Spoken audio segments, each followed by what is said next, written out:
Salam sejahtera Malaysia, denyut nadi suara rakyat bergema di channel ini. Jangan lupa tekan butang subscribe, like dan share. Malaysia kita punya, cintai Malaysiaku, kita jaga kita.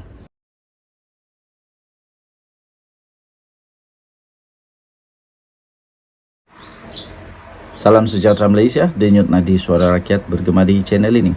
Tak lama lagi, pilihan raya kecil untuk Parlimen Pulai dan juga Dun Simpang Jeram akan berlangsung ya tuan-tuan dan puan-puan. Jadi ramai orang nak buat spekulasi, nak tengok apa yang sedang berlaku, siapa yang bakal menang, siapa yang bakal kalah, dan adakah ini referendum rakyat ataupun adakah ini juga adalah satu bukti siapa yang sebenarnya disokong oleh rakyat. Jadi terbaru ini ya tuan-tuan dan puan-puan yang dihormati sekalian, ada satu keputusan yang telah pun dibuat berdasarkan kepada peluang siapa boleh menang dalam PRK kali ini. Jadi ada satu laporan daripada bharian.com.my 1 September hari ini baru diterbitkan pukul 7 pagi tadi PRK.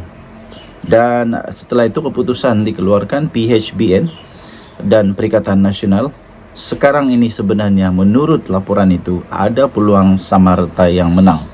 Okey, tuan-tuan dan puan-puan yang dihormati sekalian, di Georgetown 7 hari bulan November yang lalu ada gambar yang disertakan di sana Barisan Nasional, BN, Pakatan Harapan, PN menghiasi lembu raya Tun Dr. Lim Chong Yu sempena pilihan raya umum 15 yang lalu. Okey, jadi kita boleh nampak di sana memang dia punya bendera itu luar biasalah. Okey, baik. Pertembungan di antara Pakatan Harapan PH, Barisan Nasional dan Perikatan Nasional masih sengit di Dewan Undangan Negeri Simpang Jeram dan pada pilihan raya PRK kerana kedua-duanya dikatakan mempunyai peluang sama rata untuk menang.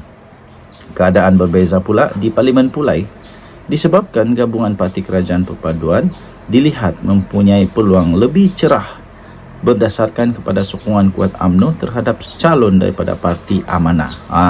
Jadi yang dapat membentuk kerajaan Malaysia bukan di DUN tapi di Parlimen. Jadi makna kata kalau ini betul, kalaulah di Parlimen sekarang ini peluang lebih besar untuk kerajaan, maknanya kerajaan masih lagi akan kekal utuh dan tidak ada peluang untuk pembangkang untuk dapat merebut.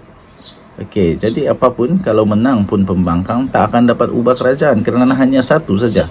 Dapatan itu diperolehi berdasarkan kajian yang dibuat oleh Pusat Perdana Fakulti Teknologi dan Informatik Razak Universiti Teknologi Malaysia UTM melalui kajian kuantitatif inferensi.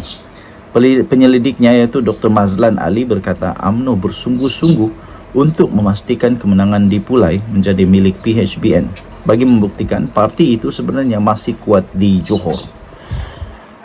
Beliau berkata walaupun PN juga tekad untuk meluaskan gelombang hijaunya di Johor, namun di Parlimen Pulai kelebihan itu masih berpihak kepada parti kerajaan. Di Parlimen Pulai katanya peluang PHBN lebih cerah walaupun majoriti mungkin kurang berbanding yang diperolehi oleh Allahyarham Datuk Seri Salahuddin Ayub iaitu lebih 30,000 undi majoriti pada pilihan raya umum ke-15 yang lalu. Calon dari Amanah mendapat sokongan daripada UMNO yang turut mempunyai pengaruh di kawasan itu yang masih kuat ya. UMNO dikenali dengan pergerakan jentera parti yang kemas. Sementara itu di Dun Simpang Jeram agak mencabar kerana adanya pengaruh Tan Sri Mahidin Yasson dari Pagoh. Katanya di sini PRK Pulai dan Simpang Jeram yang diadakan susulan kematian penyandangnya Datuk Seri Salahuddin Ayub akibat pendarahan otak pada 23 Julai yang lalu masing-masing menyaksikan pertandingan 3 penjuru dengan kehadiran seorang calon bebas. Di Parlimen Pulai, pertembungan utama membabitkan bekas Speaker Dun Johor, Suhaizan Kayat mewakili PHBN dan Timbalan Bersatu Bahagian Pulai iaitu Zulkifli Jaafar. Sementara itu di Dun Simpang Jeram pula PHBN meletakkan Timbalan Ketua Amanah Kawasan Bakri iaitu Nazri Abdul Ar-Rahman sebagai calonnya, manakala PN berharap kepada pakar bedah iaitu Dr. Muhammad Mazri Yahya. Pada masa yang sama, Mazlan berkata PRK di Parlimen Pulai dan Dun Simpang Jeram menjadi isyarat untuk UMNO membuktikan Johor masih kubu kuat mereka, manakala bagi PN pula sama ada gelombang hijau boleh menular di Johor. Atas dasar itu katanya sentimen nasional lebih diketengahkan berbanding isu tempatan Ditambah dengan keadaan di Johor yang tidak banyak dilanda masalah seperti isu bekalan air. Dipulai pula disebabkan itu kawasan bandar banyak limpahan ekonomi, khususnya dari rakyat Singapura yang berbelanja di situ. Isu itu tidak menjadi masalah besar di sana. Dapatan kita juga menunjukkan pengundi meletakkan jangkaan tinggi terhadap pengganti Salahuddin kerana Allahyarham mewariskan satu legasi besar yang berjiwa rakyat. Denyut nadi suara rakyat bergema di channel ini. Bye-bye. Salam sejahtera Malaysia, selamat pagi tuan-tuan dan puan-puan yang dihormati sekalian. Hari ini, 1 hari bulan September, kita sudah pun menyambut Hari Malaysia.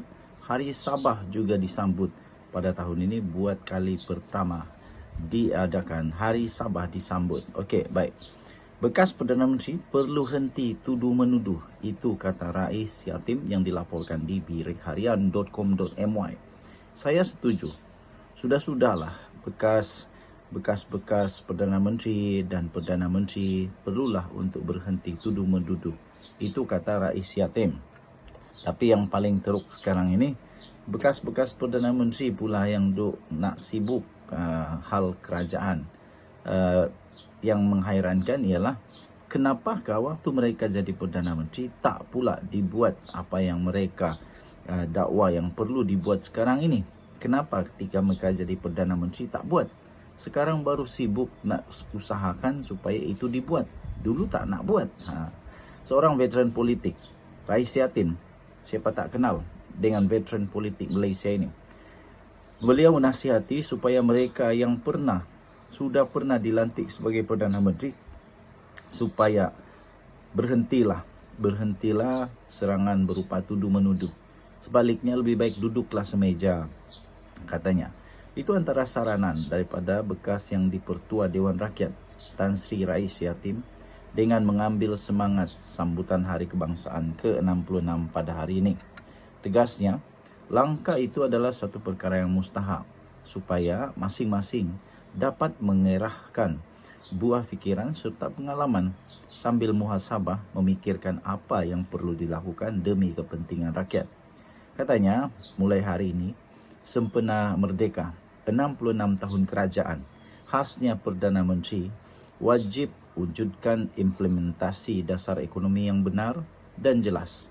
Benar, jelas dan berkesan bagi membantu rakyat dalam memperoleh makanan mampu untuk keluarga, kata beliau. Tambahnya lagi, berhenti tuduh-menuduh pimpinan dulu. Datuk Seri Anwar Ibrahim, Perdana Menteri, tidak lama lagi juga akan jadi orang dulu yang Al-Soren katanya. Semua PM akan jadi PM pas midnight, selepas tengah malam. Jadi, semua bekas PM wajib duduk semeja, minum teh tarik. Cari ID muhabah. Cari ID muhabah. Kita semua ada silap dan semua ada natijah jasa.